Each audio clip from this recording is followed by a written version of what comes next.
Chers camarades de la 6e circonscription électorale et la jeunesse béninoise en général, face aux difficultés, le chômage galopant et les vicissitudes de la vie auxquelles la jeunesse est confrontée depuis 2016, nous nous sommes dit au sein de notre groupe de réflexion qu'il faut qu'on fasse quelque chose. Il faut que la jeunesse s'engage parce que l'espoir n'est pas totalement perdu. D'où la naissance du mouvement Ogaro, qui après adhésion au Parti des démocrates est devenu la dynamique des jeunes démocrates Ogaro.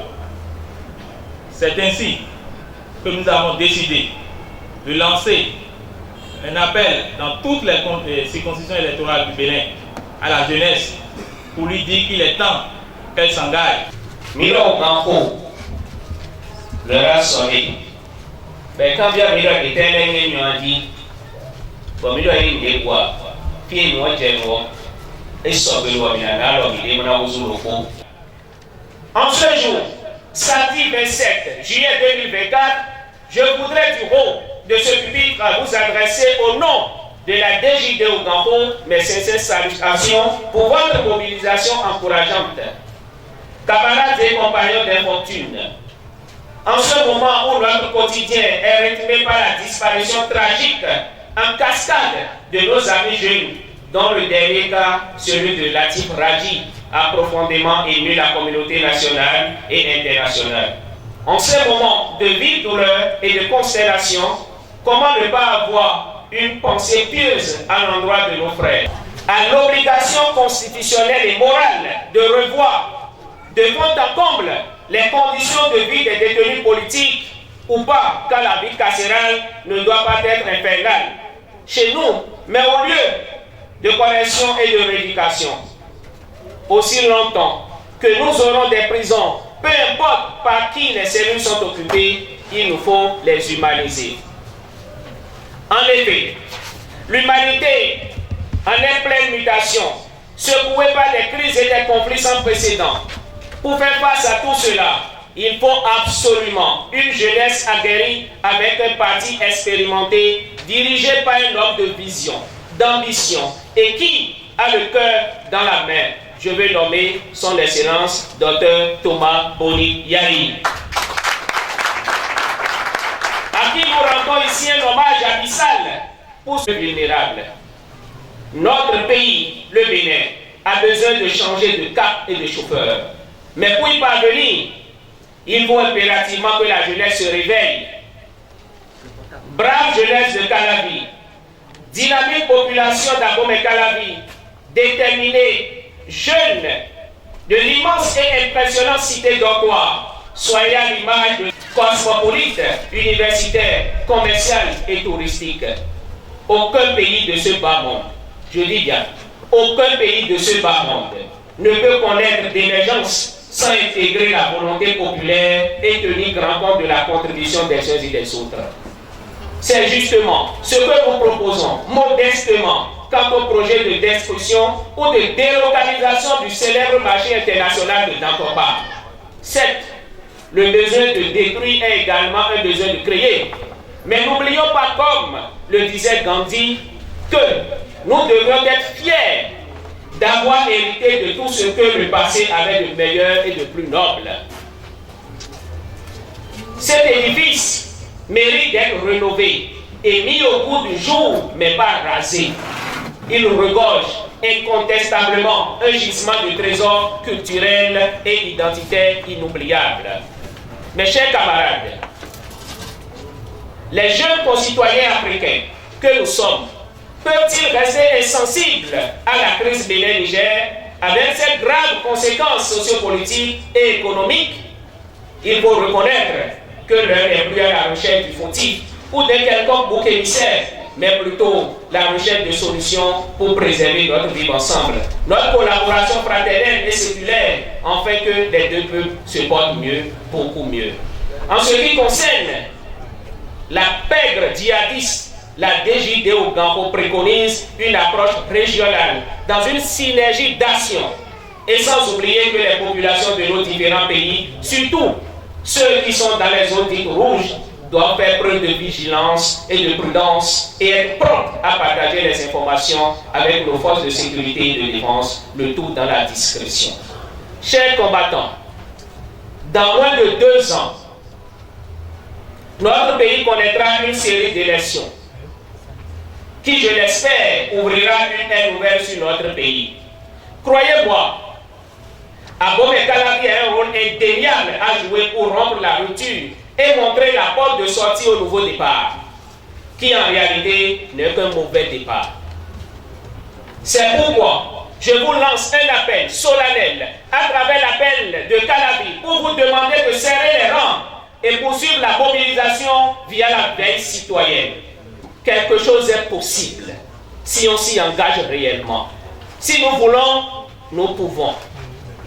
Avec ses plus de 1 314 000 habitants, Calavi doit couper et décaler la mouvance actuelle avec un mémorable coup de marteau pour que l'opposition actuelle reprenne les choses en main pour laver le Bénin de ses incohérences et injustices. La démocratie est déjà en route, elle nous reviendra. Soyez-en sûrs. Il nous faut redonner confiance et espoir aux jeunes. Que dis-je? À nous-mêmes, pour empêcher certains d'entre nous d'aller désespérément mourir au large de l'Italie et de l'Europe à la recherche d'un hypothétique Eldorado. C'est des zones forcées et dangereuses. Le paradis est aussi possible chez nous. Au Bénin, si on gère bien. Calavi doit de tout caler pour l'opposition. La vie politique de l'Atlantique se trouve dans les mains de Calavi. Avec Abomey Calavi, abandonnons-nous au parti de l'avenir du peuple. Abomey Calavi, abandonnons la peur. Vive la 6e circonscription électorale. Vive Abomey Calavi. Vive la jeunesse agissante. Je vous remercie.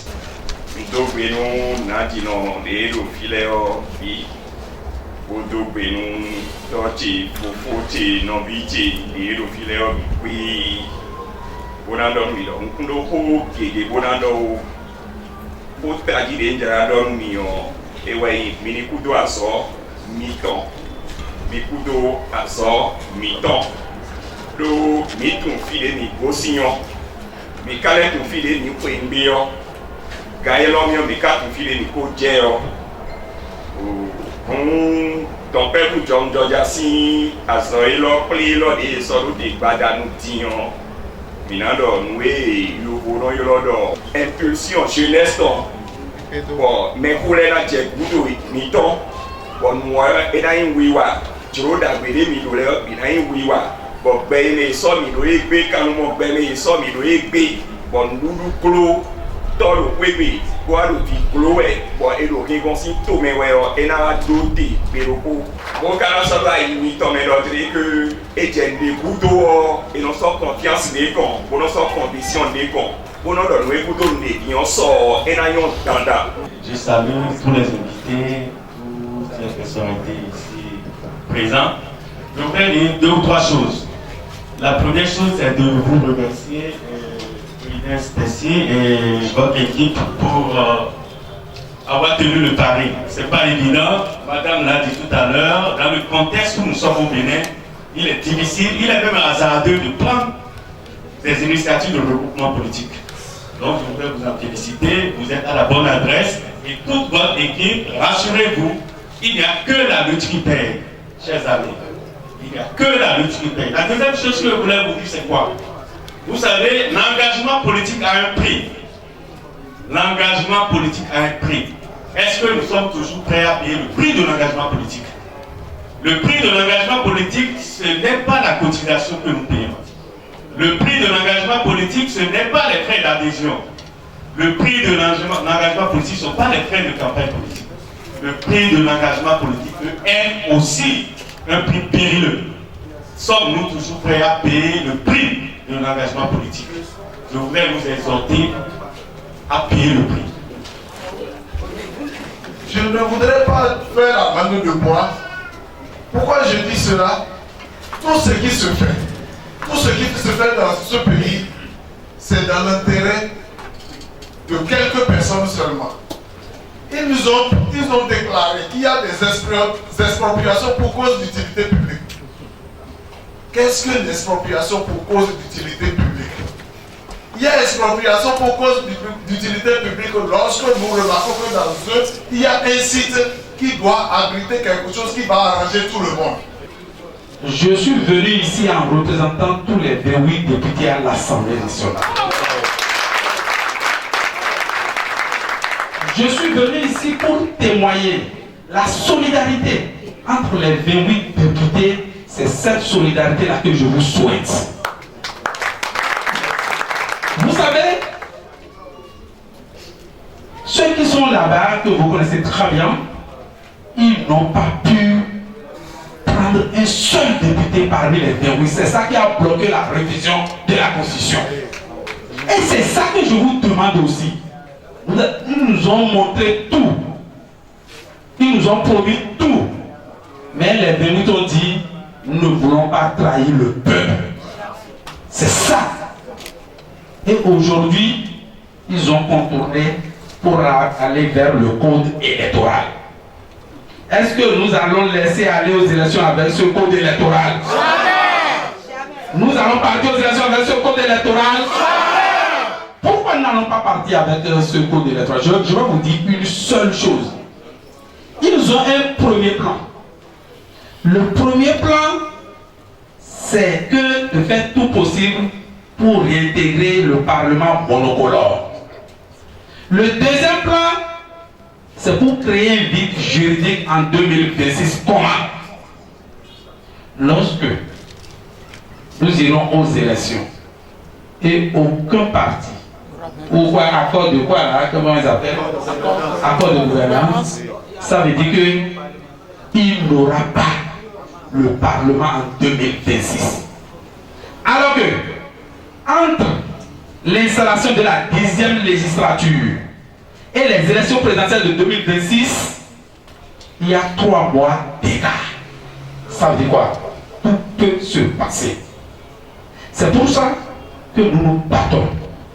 Et un homme combattant, courageux, un homme de Dieu, que j'apprécie beaucoup, que j'appelle papa, c'est Dr Thomas Boni Yaye. Un homme qui a démontré tout récemment avec Pépé Soro que le Bénin n'est pas un désert de compétences. Ou bien, est-ce que c'est pas eux qui sont en train de régler la crise entre nous et le Niger? Donc s'ils étaient incompétents, s'ils étaient le Bénin était un désert de compétences, est-ce qu'on allait trouver ça? Ils ne sont pas des Béninois. Ils sont des Béninois, non? Voilà. C'est qu'ils sont en train de régler ce problème-là aujourd'hui. Deuxième chose dans ce sens-là.